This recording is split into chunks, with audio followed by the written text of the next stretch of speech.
Gracia y verdad. Hay un pasaje, por lo menos dos pasajes, dos versos en Juan capítulo 1, donde Jesús, se dice de Jesús que Él crecía en gracia y verdad. Que su mensaje era un mensaje de gracia y verdad. Y tal vez, si usted viene por primera vez en esta mañana, la palabra gracia, bueno, ¿por qué la palabra gracia se usa en las Escrituras? Si la palabra gracia puede significar muchas cosas a la vez, la palabra verdad puede significar muchas cosas a la vez. ¿Y cómo es que en Jesús habita la gracia y la verdad? Está personificada la gracia y la verdad. Y la pregunta que nos hacemos cuando pensamos en estas dos palabras es: ¿para quién es la iglesia? ¿Para quién es la iglesia? Hay muchas iglesias en el territorio venezolano, en el continente, y trate de imaginarse la cantidad de iglesias a esta hora reuniéndose, celebrando a Jesús, compartiendo un momento de reunión por todo el continente, por toda la tierra. Hay muchas iglesias celebrando al nombre del Señor. Pero, ¿para quién es la iglesia? La otra pregunta que debemos hacernos es: ¿quién forma parte de la iglesia? ¿Quién forma parte de la iglesia? ¿Qué es lo que califica para que una persona forme parte de la iglesia? O venga a la iglesia, o haga parte de las familias de la iglesia. ¿Qué es lo que califica para esto? Y otra pregunta más que nos podemos hacer es: ¿cuánto equipaje tiene que dejar una persona en la puerta para poder ser admitida en la iglesia? ¿Cuánto equipaje usted dejó en esta mañana antes de entrar aquí? Y si usted viene por primera vez a Conexión, alguien le dijo: hay que dejar ahí en la puerta esto, palabras, modos de vida, modos de pensar para poder venir a la iglesia. Preguntas que nos hacemos. ¿Puede alguien participar en la iglesia si todavía aún está tratando de resolver una situación? Por ejemplo, de homosexualismo, de alcoholismo, de infidelidad, de separación. O tendremos que decirle a esas personas: mire, hasta que arregles en los tribunales y eches la firma entonces, y traigas ¿cómo se dice, abogado? Traigas la sentencia firmada, entonces te dejaremos participar en la iglesia. ¿Dónde está escrito eso? ¿O quién ha dicho la última palabra al respecto? Y en verdad, como el pastor que he sido de la iglesia, hay un momento en que uno debe pedir disculpas a las personas y pedir perdón si en algún momento les hemos hecho sentir a alguna persona que debió haber dejado sus cargas allí para poder entrar, o debió haber arreglado todas sus situaciones para poder participar de la iglesia. Y entonces, ¿para quién es la iglesia? En la iglesia primitiva del siglo I se luchó mucho con estas dos palabras: gracia y verdad. Y empezaron a surgir movimientos de iglesias. Cuando usted lee Hechos de los Apóstoles, unos eran demasiado enfáticos en la verdad. La iglesia de Jerusalén, por ejemplo, parados en la verdad. Todo gentil de otra nación que quiera seguir a Jesús tiene que circuncidarse, tiene que cumplir la ley, tiene demasiados verticales en la verdad. Y por allá en Hechos 15 se resuelve el asunto en un primer concilio de la iglesia en Jerusalén. Y entonces Pablo, Bernabé, enviados de Antioquía, de la iglesia de Antioquía, vienen y concilian con los de la verdad. Y allí en ese concilio entonces se hacen unos acuerdos que fueron muy importantes para la iglesia. La iglesia debe ser una iglesia de gracia y verdad. No la compliquemos. No la compliquemos. Si a usted le gustan los ayunos de 40 días, amén por usted, pero no complique a los demás. Si a usted le gusta cierta forma de texto de la palabra apocalíptico, bueno, para usted, pero no le complique esas cosas a los demás. Tenemos que aprender a ser una iglesia de gracia y de verdad. ¿Y cómo es que se dio esto?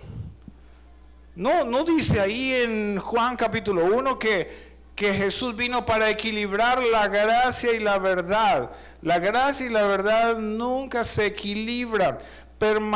Son dos cosas que están en permanente tensión en la iglesia. Y crean muchas tensiones entre nosotros.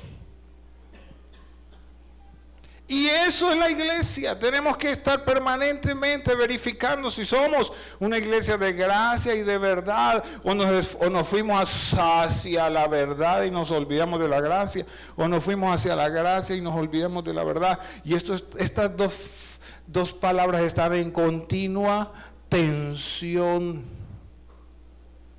Yo quiero mostrarles en Juan capítulo 1, versículo 14. Juan capítulo 1, versículo 14. Allí dice lo siguiente. Y aquel verbo, Jesús, aquel verbo fue hecho carne. Muy importante. Y habitó entre nosotros. Y vimos su gloria. Gloria como del unigénito del Padre, lleno de ¿qué? ¿De qué estaba lleno Jesús? ¿De qué necesitamos nosotros estar llenos? De gracia. ¿De qué necesita nuestro matrimonio estar lleno? La nación Venezuela necesita estar llena de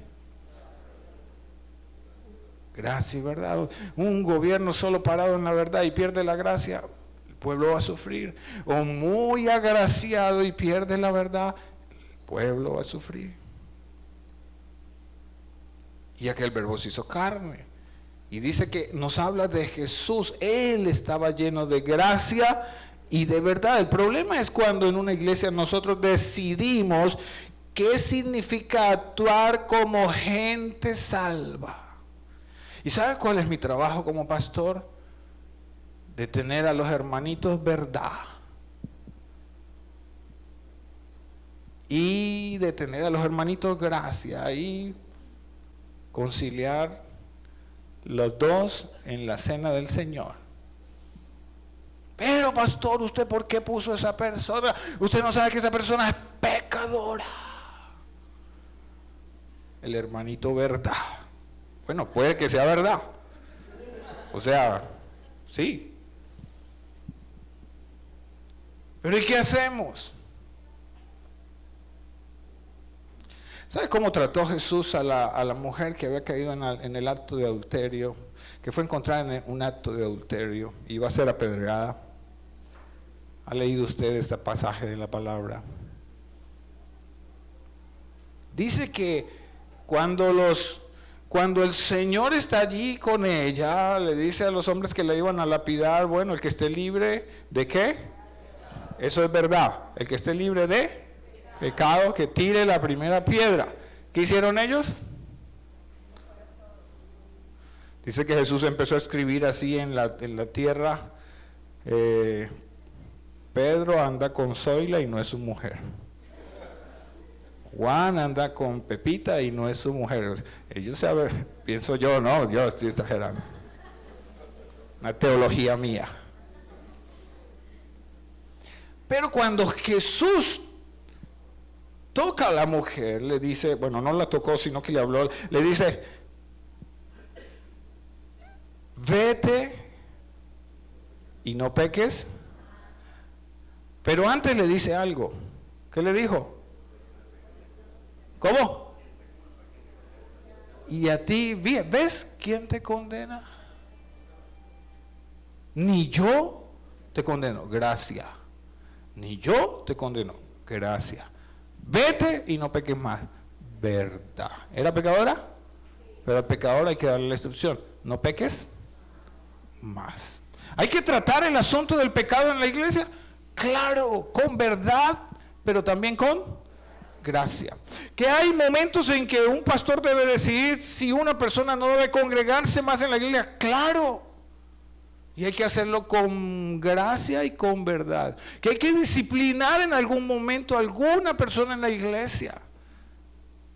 Hay que hacerlo, pero hay que hacerlo con gracia y verdad. Y estas dos palabras están en continua tensión entre nosotros. Díganme los que venimos de formación pentecostal, como yo. Nos gusta mucho la verdad. Por la verdad murió Cristo. Por la verdad voy a morir yo. Y nos olvidamos de la gracia, del nuevo pacto, del beneficio del Señor en su sangre, del perdón, de cómo Él limpia, hace a las personas de nuevo, cómo Él nos regenera. Y esto está en continua tensión. Ahora, es muy peligroso cuando una iglesia decide cuáles son los pecados que pueden cometer las personas salvas y cuáles son evidencia de que la persona definitivamente no es salva.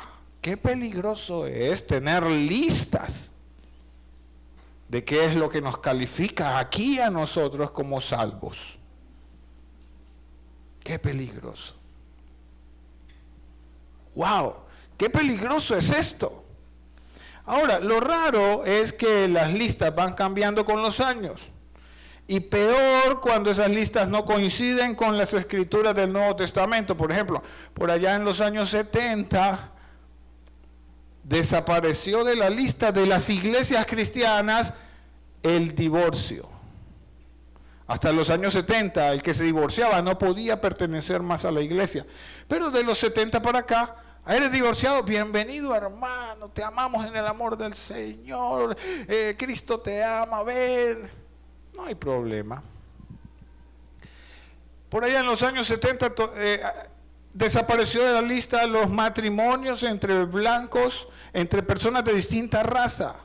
Desapareció de la lista. Estaba en la lista. Pero los codiciosos no aparecían en la lista.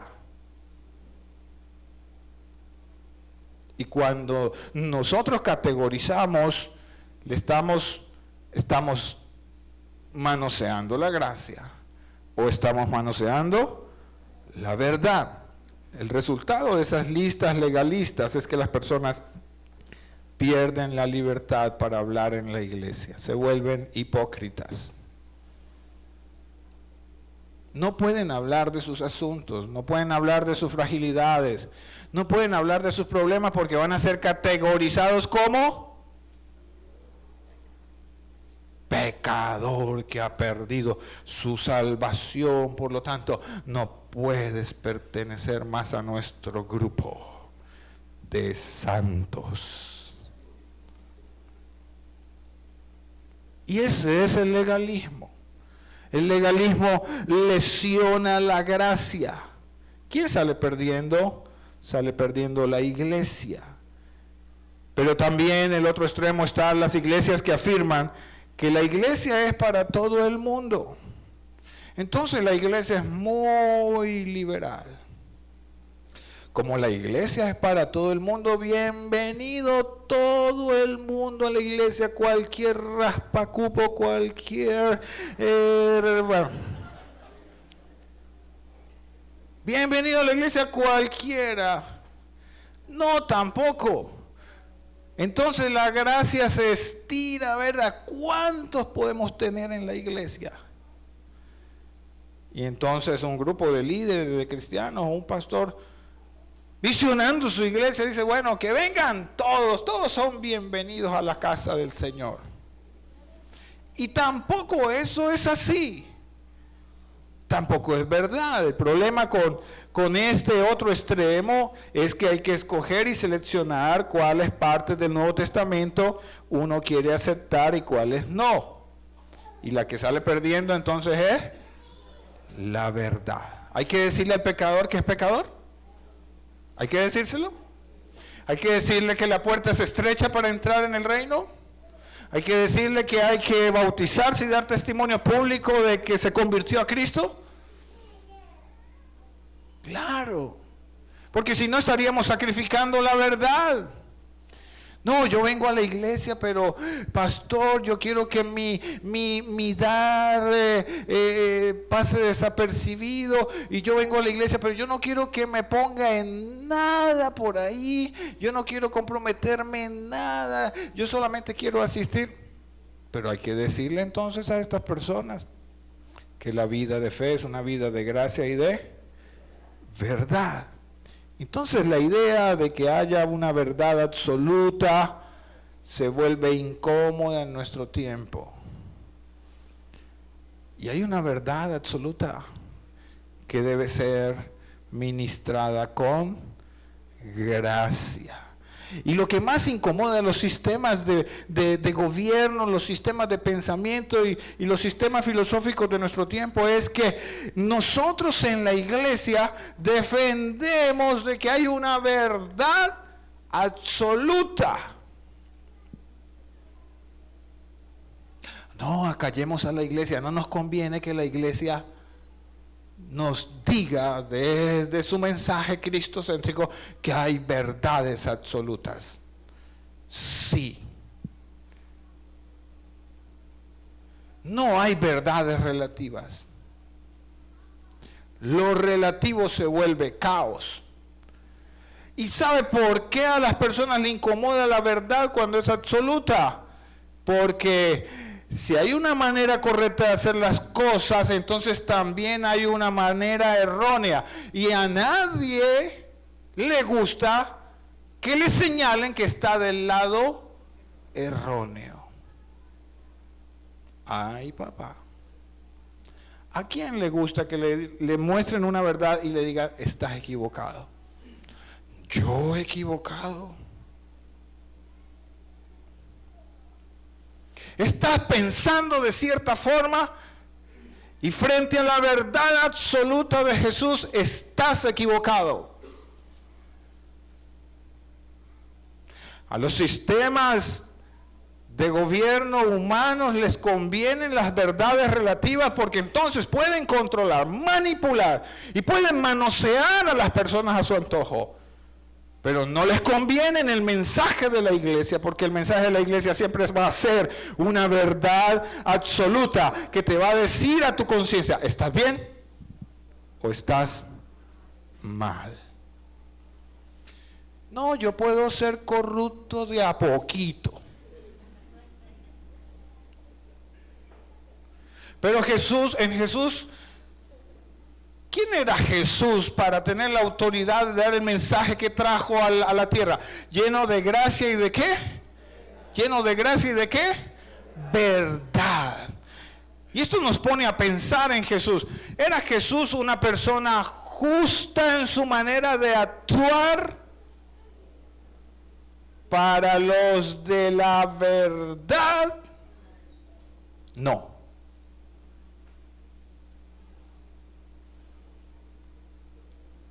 Y a veces a nosotros queremos leer el Jesús que queremos en el Evangelio. Y eso nos desgracia. O vea a Jesús pasando por el estanque de Betesda. Vea bien el Evangelio. Jesús está pasando así. Hay 5,000 paralíticos ahí. Algunos llevan años ahí, esperando por una sanidad. y Jesús pasó así, de ladito y que no lo sintiera. Es Jesús justo viendo tantos enfermos, Él siendo el portador de la gloria, lleno de gracia y verdad, pasar por ahí y no hacer nada. No es justo, porque Él no estaba pensando nunca en actuar justamente, estaba pensando en manifestar la gracia y la verdad. Y eso no le exigía a Él hacer una campaña de noches de gloria ahí para levantar 5,000 paralíticos. ¿Es justo? ¿Es justo ver a Jesús diciéndole al joven rico, ¿quieres seguirme? Sí, Señor, yo quiero ser tu discípulo. Eso está bueno, usted es el Señor. Ve y vende todo lo que tienes. ¿Alguno aquí vendió todo lo que tiene para venir a la iglesia? Pero con ese joven, ¿fue Jesús justo? ¿O le mostró la gracia y la verdad que ese joven necesitaba? ¿Qué Jesús es el que tú lees en el Evangelio? ¿El que tú te has inventado? ¿El que te conviene porque tú eres de la verdad? ¿O el que te conviene porque a ti te gusta tirarte unas licencias de pecado y esconder la mano? ¿Cuál Jesús es el que nosotros seguimos?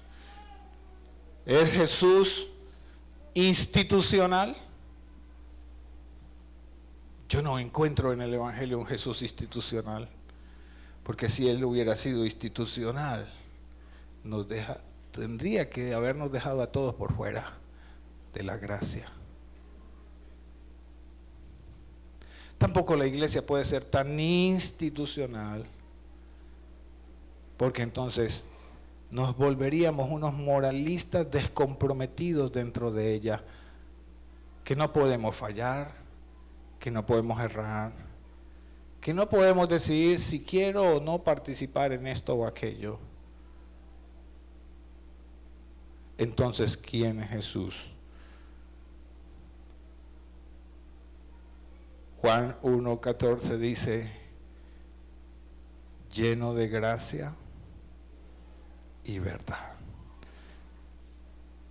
Lo que el Señor quiere no es que tú equilibres la gracia y la verdad, porque la gracia y la verdad son una persona. Lo que el Señor quiere es que tú lo tengas a Él, porque Él es el que te da el poder de vivir la gracia y la verdad.